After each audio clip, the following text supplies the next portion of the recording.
आज हमारे इलाके के अंदर जंगल को खत्म करने का प्रयास किया जा रहा है, हमारी जमीनों को लूटने का प्रयास किया जा रहा है, हमारे अस्तित्व को खत्म करने का प्रयास किया जा रहा है। अगर इससे बचना है तो हमारे पूर्वज पुरखों ने जो हमको नियम, कानून, कायदे, हक, अधिकार, संवैधानिक अधिकार हमको दिए हैं, वो समझना होगा।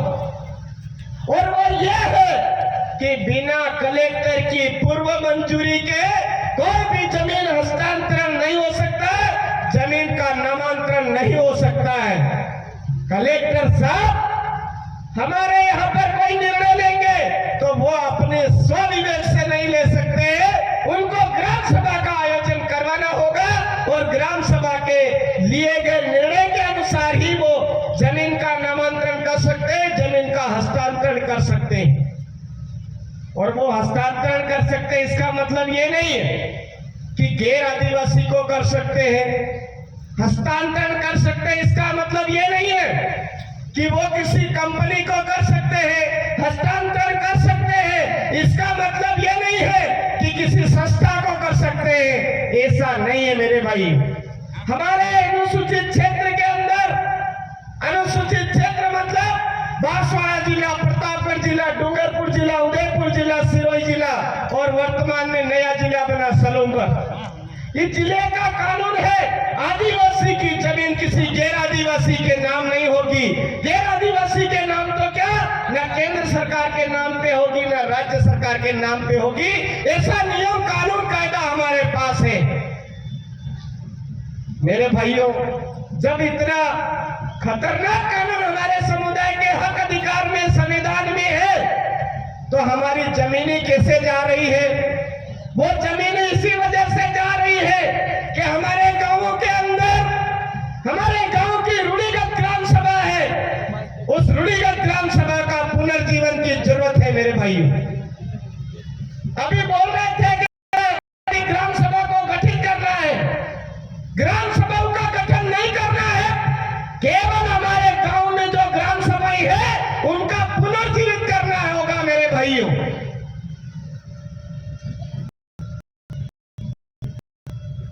हमारे गांव के अंदर आज भी गणेती प्रथा पूरी तरह से खत्म नहीं हुई है, जीवित है मेरे भाइयों। हमारे गांव में आज भी कोटवाल प्रथा खत्म नहीं हुई है, वो जीवित है। इसलिए कोई भी भाई आने वाले टाइम में आर्टिकल 13(3) के तहत रूढ़िगत ग्राम सभा का गठन शब्द नहीं बोले। एक ही बात बोलनी है कि रूढ़िगत ग्राम सभा का गठन नहीं, पुनर्जीवित करना होगा।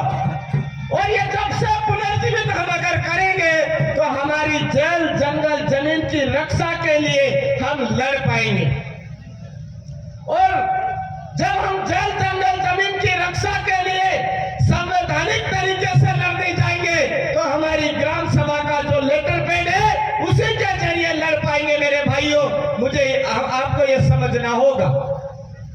आज हमारी रूढ़िगत ग्राम सभाओं को खत्म करवाने के लिए, हमारे गमेतियों को खत्म करने के लिए उन लोगों ने हमारे समुदाय को अंग्रेजी शराब पिलाया।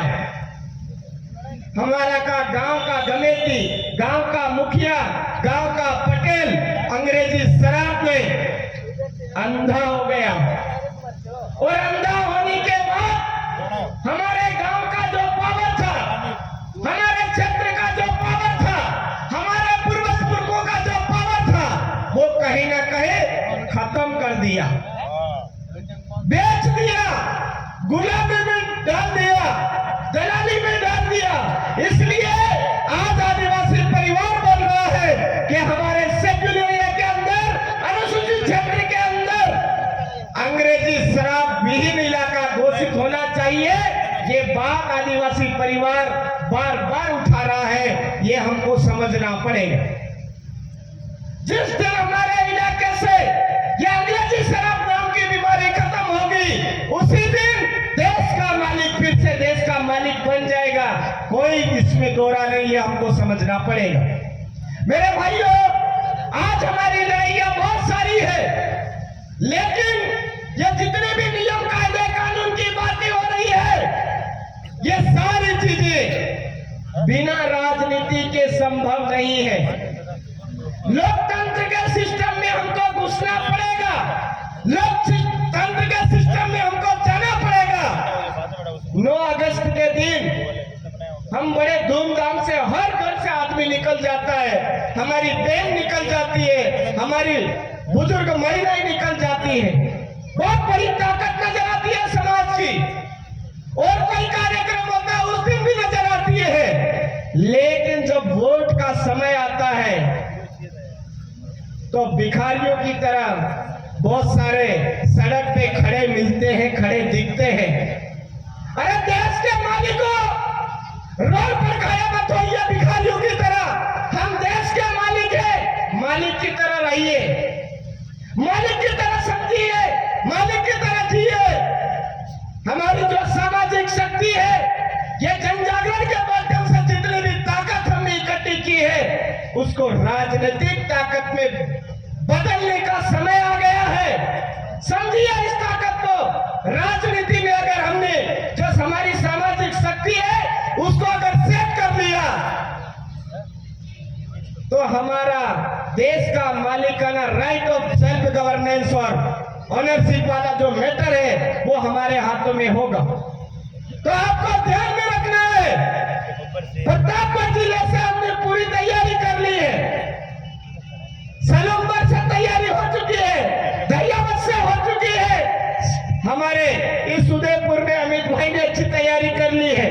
तो इस झारखंड खलासिया के अंदर ये 3 ब्लॉक आते हैं, कोटड़ा, झारखंड और फलासिया, ये तीनों ब्लॉकों को मिलकर इस बार जितनी भी सामाजिक शक्ति आपने इकट्ठी की है उस सामाजिक शक्ति को राजनीतिक शक्ति में बदलना है और उस राजनीतिक शक्ति को सही जगह लगाना है।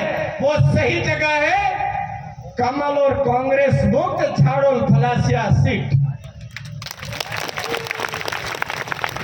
पूरी तरह से हमारे इस इलाके के से बीजेपी की झंडियां गायब दिखनी चाहिए। पूरी तरीके से हमारे इलाके के अंदर कांग्रेस की झंडियां नजर नहीं आनी चाहिए। तब जाकर के हमारे बंगारे जगदीश भाई का जो बलिदान है वो काम में आएगा। मेरे भाइयों, अगर आप चाहते हो कि हम हमारे जगदीश भाई के सपने को, हमारे पूर्वज पुरखों के सपने को साकार करना है तो इस बार इतनी वोटों से हराओ हराओ हराओ हराओ इन हरामखोरों को कि नालायक कि 10 या 10 पीढ़ियां भी आ जाए, इधर आने से 10 बार सोचे मेरे भाई। ऐसा हमको करना होगा।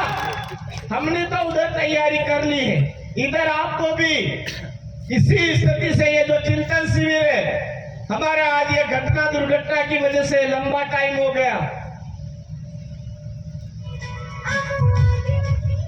लेकिन आज वापस आपने पुनः ये इतने संख्या में आकर के धूम धमाका से इस कार्यक्रम का जो आयोजन है वो किया। इससे सीधा सीधा साबित होता है कि आने वाले समय में पूरे भारत के अंदर आप मैसेज देंगे कि जगदीश भाई की जो बलिदानी है वो बलिदानी व्यर्थ नहीं गई और वो बलिदानी सही काम में आई। उस इलाके से कमल कांग्रेस को नाम मात्र के वोट मिले और 50,000 वोटों से केवल और केवल आदिवासी समुदाय जगदीश भाई पांडोर का समुदाय जीता। ऐसा मैसेज पूरे जिले पूरे देश के अंदर जाना चाहिए, तब जाकर के ये चीज हमारी काम में आएगी। आज आपके बीच में बहुत सारे भाई जान हथेली पर लेकर के काम कर रहे हैं। हमारे अपने आप पे चिंता किए बिना संवैधानिक जन जागरण कर रहे हैं। उस संवैधानिक जन जागरण में हमको इसी बात का ध्यान रखना है कि हमारी जितनी भी शक्ति है उस सारी शक्तियों को ना तो संगठनों में बांटना है, न किसी पार्टियों में बांटना है, न धर्मों में बांटना है। एकमात्र चीज चाहे आपने ईसाइयत में घुस गए कोई बात नहीं, कोई अन्य में घुस गया तो कोई बात नहीं, लेकिन इस वाले चुनाव में केवल और केवल देश के मालिक आदिवासी, और आदिवासी इस देश के अंदर एक हो चुका है। वो मिसाल यहाँ पर भी हमको पेश करके बतानी है। ये बात आपके बीच में कहने आया हूं मेरे भाइयों। बटिए मत, टूटिए मत। हमारे अंतिम पीढ़ी का अंतिम संघर्ष चल रहा है, आदिवासियों को मिटाने का षड्यंत्र चल रहा है, इसीलिए बस्ते हमारे हाथ में थमा रहे हैं। बस्ते समझते होंगे आप, गहलोत का फोटो छपा हुआ है मुख्यमंत्री का, और बस्ता हमारे हाथ में देते हैं। उसके अंदर जो सामान आ रहा है वो देखा है आपने? 300 रुपए का सामान नहीं है। और जो नमक आ रहा है उसमें कंकर है, जो मिर्ची आ रही है उसमें जालियां हैं। वो अभी अगर खाएंगे हम तो आने वाले 1 साल 1.5 साल में उसके अंदर जो केमिकल मिला हुआ है, उसके अंदर जो वायरस मिले हुए हैं, वो शायद अपना प्रभाव बताएंगे। इस बात को समझिए। ये जो टीके कोरोना टीके करके हमारे शरीर में वायरस डाले हैं, ये बहुत सारी जगह प्रभाव छोड़ रहे हैं। हमारे 18 साल की उम्र में बच्चों के हार्ट अटैक कभी आदिवासियों में कभी नहीं आता था, लेकिन जिस दिन से ये टीके लगे हैं आ रहा है। इसका मतलब आदिवासियों के 100 टीके लगे हैं तो उसमें से 20 टीके कहीं ना कहीं वायरस वाले टीके लगाए हैं। हमारे को मारने की, हमारी पीढ़ी को खत्म करने का बहुत बड़ा खेल चल रहा है। अभी आप में से बहुत सारे भाइयों को थोड़ा सा जरा सा नमूना बताना चाहूंगा, ये बात बताना चाहूंगा। अभी पाकिस्तान से कौन आई भाई? हाँ भाई, जोर से बोले। हाँ, इधर कौन आया था पाकिस्तान से? इधर सीमा हैदर। इधर भी आ रही आवाज। इधर भाई सीमा हैदर भाई। उधर गया कौन गया? अंजू इधर से उधर चली गई। हम तो मेरे भाइयों इसी में उलझ गए, और ये पता कहां से चला? मोबाइल से, टीवी से, रेडियो से। और आज की तारीख में ये मोबाइल के अंदर जो चीजें आप तक पहुंचा रहे हैं, वो लोग कौन है ये पता है आपको? अरे पूंजीपति लोग हैं, बाहरी लोग हैं, और वो लोग हमारे दिमाग को हाईजैक कर रहे हैं। हमारे दिमाग को इतना हाईजैक कर लिया कि पहले 20 रुपए में सिम फ्री मिलती थी, 30 रुपए का बैलेंस पूरे महीने भर चलता था, और आज हमारा दिमाग हाईजैक कर लिया। हम उसके बिना 10 मिनट नहीं रह पा रहे हैं, और उसका मोबाइल का रिचार्ज 299 रुपए महीने का कर दिया, और वो महीना उनकी तरफ से उन्होंने 24 दिन का बना दिया। सच गलत? 23 दिन का बना दिया, 24 दिन का बना दिया, या बनाया या नहीं बनाया? बनाया। एक आई थी उज्ज्वला योजना, गैस की टंकी और चूल्हा फ्री दिया था या नहीं दिया था। उस गैस के उज्ज्वला कर करके हमारे घरों में गैस हमको आलसी बना दिया। लकड़ी लाने से, चूल्हा फूकने से आलसी बना दिया। वही गैस की टंकी अब कितने रुपए में आ रही है? 1180 1200 रुपए आ रही है, नहीं आ रही है? तो मेरे भाइयों समझिए इस खेल को। जब गैस की टंकी और उज्ज्वला योजना हमारे बीच में आई तो हम सब उस तरफ ध्यान आकर्षित हो गया। इसी तरह से अभी मोबाइल के अंदर सीमा हैदर आई, अंजू गई, हमारा ध्यान पूरा उधर आकर्षित कर लिया। और पीछे से समान नागरिक संहिता कानून, जो आदिवासियों को खत्म करने का सबसे बड़ा खेल है, उसको सामने लेकर के आ गए। आए या नहीं आए? हम सब इधर उलझ गए कि सीमा हैदर आई, अंजू गई। यूसीसी कानून की तरफ हमारा ध्यान नहीं गया। ठीक उसी तरह से वन संरक्षण अधिनियम के नाम पर हमारे आदिवासियों के जो वन से संबंधित जितने भी कानून है उनको खत्म करने के लिए ये सारे खेल खेले जाते हैं मेरे भाई। अरे विचार करिए कि दलित समुदाय के राष्ट्रपति जिस दिन बने थे उनका भी अपमान किया गया था। आदिवासियों का जो राष्ट्रपति महोदय आज बनाई गई उनका भी बार बार अपमान कर रहे हैं। क्या हमको ऐसी पार्टियों को वोट देना चाहिए? सर्वोच्च पद पर आदिवासी समुदाय को लेकर चले गए, लेकिन वहां ले जाकर के अपमान कर रहे हैं। आपके गांव के किसी गलती को गलती बना करके फिर उसका अपमान करेंगे तो कितना बड़ा अपमान होगा मेरे भाई।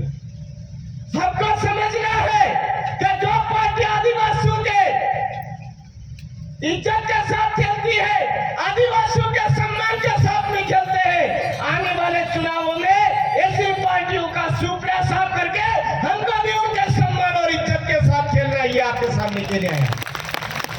अभी अशोक गहलोत जी महोदय जो अभी है मुख्यमंत्री, मैं कह दूं फर्जी मुख्यमंत्री कह दूं तो भी चलेगा। ये फर्जी मुख्यमंत्री इसलिए बोलूंगा क्योंकि कानून के अंदर ट्राइबल एडवाइजरी काउंसिल जनजाति सलाहकार परिषद के तहत हमारे इलाके के अंदर आदिवासी अध्यक्ष होना चाहिए। वो पद वसुंधरा जी महारानी जी ने छीन लिया था। अरे वसुंधरा जी महारानी जी ने छीन लिया।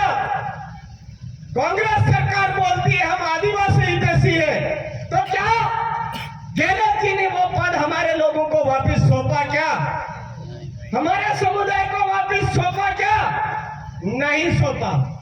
जो हमारे समुदाय के हक अधिकार, जो हमारे समुदाय के अस्तित्व को, हमारे समुदाय के पदों को छीनते हैं, उनका भी सुपड़ा साफ करना होगा मेरे भाइयों, ये ध्यान रखना है। हमारी पूजा भील मारी गई, उसके साथ भी न्याय नहीं हुआ। हमारे प्रतापगढ़ के अंदर संतोष भील को मार दिया, न्याय नहीं हुआ। हमारे कार्तिक भील को न्याय नहीं मिला। जो हमारे समुदाय को मरते देख रही है, हमारे समुदाय के अस्तित्व के साथ में खिलवाड़ कर रही है, उन पार्टियों का सुपड़ा साफ करना है। ये बात मैं आपके बीच में कहने आया हूं। हमारे विशेषज्ञ सबसे ऊंची ग्राम सभा अभी प्रतापगढ़ जिले के अंदर हमारे जमीन छीनने के लिए किसी पहाड़ों का सौदा किया जा रहा है। बांसवाड़ा के अंदर सोने की खान के नाम पर आदिवासियों के जंगलों को छीनने का प्रयास किया जा रहा है। हमारे उदयपुर में यूडीआई और पता नहीं किस किस के नाम पे आदिवासियों की जमीन छीनने का प्रयास चल रहा है।